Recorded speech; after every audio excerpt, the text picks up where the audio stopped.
India versus Sri Lanka 3 मैचों की series का आखिरी वनडे इंटरनेशनल मैच 7 अगस्त को कोलंबो के आर प्रेमदासा स्टेडियम पर आज 2:30 बजे से खेला जाएगा। इस सीरीज का पहला मैच टाई हुआ था, जबकि दूसरा मैच भारत ने 32 रनों से गंवा दिया था। सीरीज में मेजबान श्रीलंका 1-0 से आगे और भारत के लिए आखिरी मैच करोइया मरो वाला है।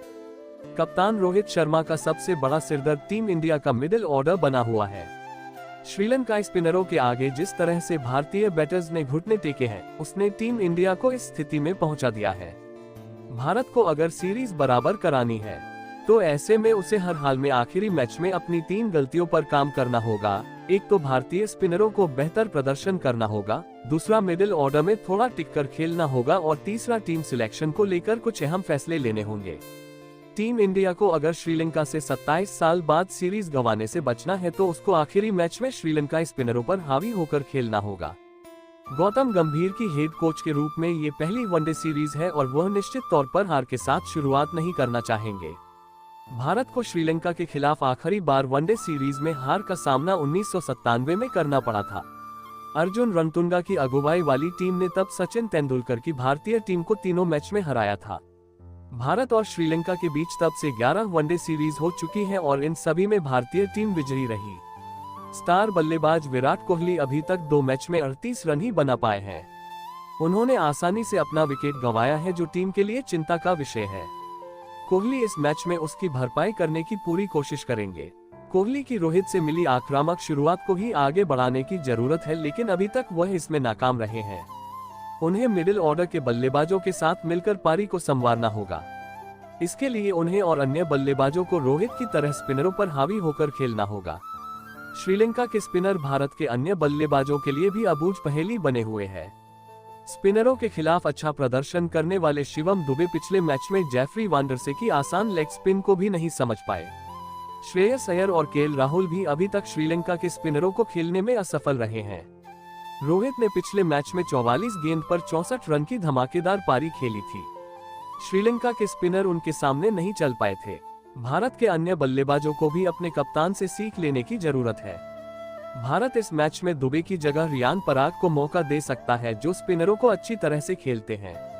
उनकी स्पिन गेंदबाजी टीम के लिए अतिरिक्त बोनस होगी, क्योंकि भारतीय गेंदबाज भी अभी तक श्रीलंका के स्पिनरों की तरह प्रभाव नहीं छोड़ पाए हैं।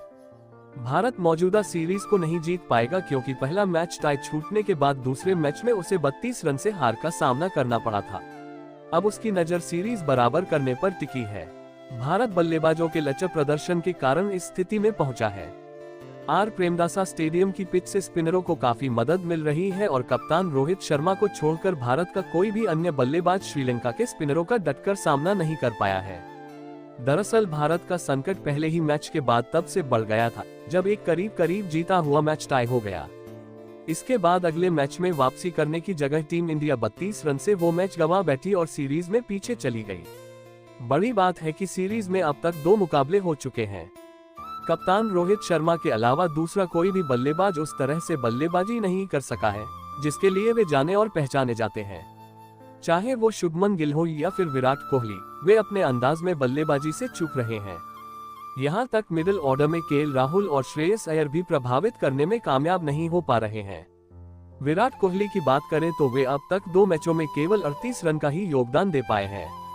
श्रीलंका की जीत की चाबी उनके स्पिनर्स हैं, जो हारे हुए मैच में वापसी कराने की क्षमता रखते हैं। जेफरी वांडरसे ने पिछले मुकाबले में जिस तरह से भारतीय बल्लेबाजों को नचाया है, उससे टीम इंडिया को सावधान रहने की जरूरत है। जहां उसी पिच पर श्रीलंका स्पिनर्स कहर बरपा रहे हैं, वहीं भारत के कुलदीप यादव, वाशिंगटन सुंदर और अक्षर पटेल उस तरह की गेंदबाजी अभी तक तो नहीं कर पा रहे हैं। इस बीच टीम इंडिया को पूरे 2 दिन का ब्रेक मिला है। संभावना है कि खिलाड़ियों ने इस दौरान तैयारी की होगी और विरोधी टीम के गेंदबाजों का तोड़ निकाला होगा। अब सीरीज किस ओर जाएगी, ये 7 अगस्त को ही तय होगा। इसी तरह क्रिकेट से जुड़ी हर खबर को जानने के लिए हमारे इस YouTube चैनल को सब्सक्राइब करें, वीडियो को लाइक करें और ज्यादा से ज्यादा शेयर करें। आपका धन्यवाद।